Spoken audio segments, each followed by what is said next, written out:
I was going to say welcome to the shop, but we're outside. You may recognize this truck as we just built the move bumper for it not too long ago.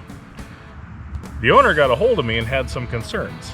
Not about the bumper my work, but the air intake scoop. He's worried about birds and stuff getting into it, so he asked me to build a skid plate. So I'm going to show you the process of how I'm going to build an aluminum skid plate for this truck. Looking under the bumper, you can see everything exposed down here.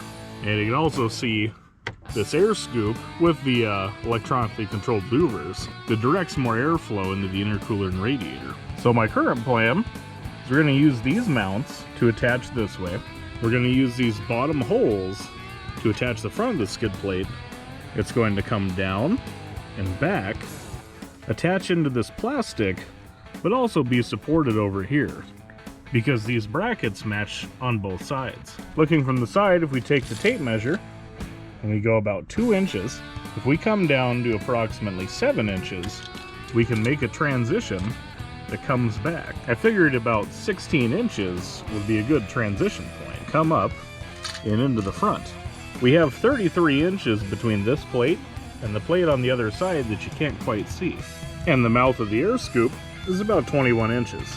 So my working plan is we need a skid plate that needs to have a 2-inch overlap.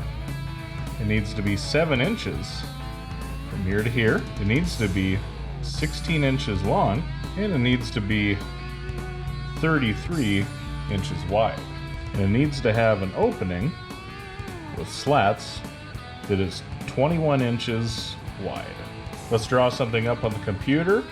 We'll figure out what kind of bars we want to do in here, holes down here, things to let material drain.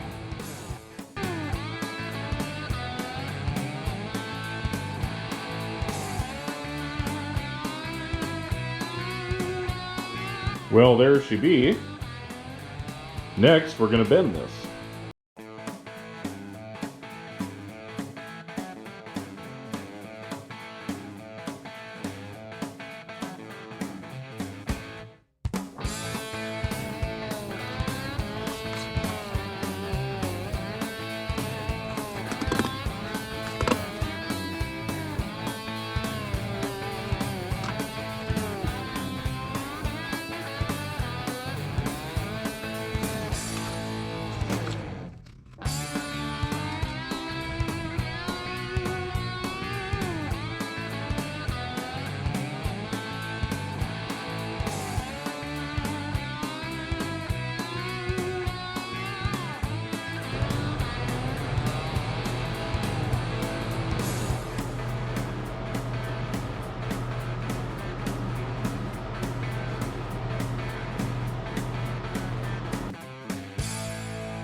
Well, I hope this video gives you some tips and tricks on how to do a project like this.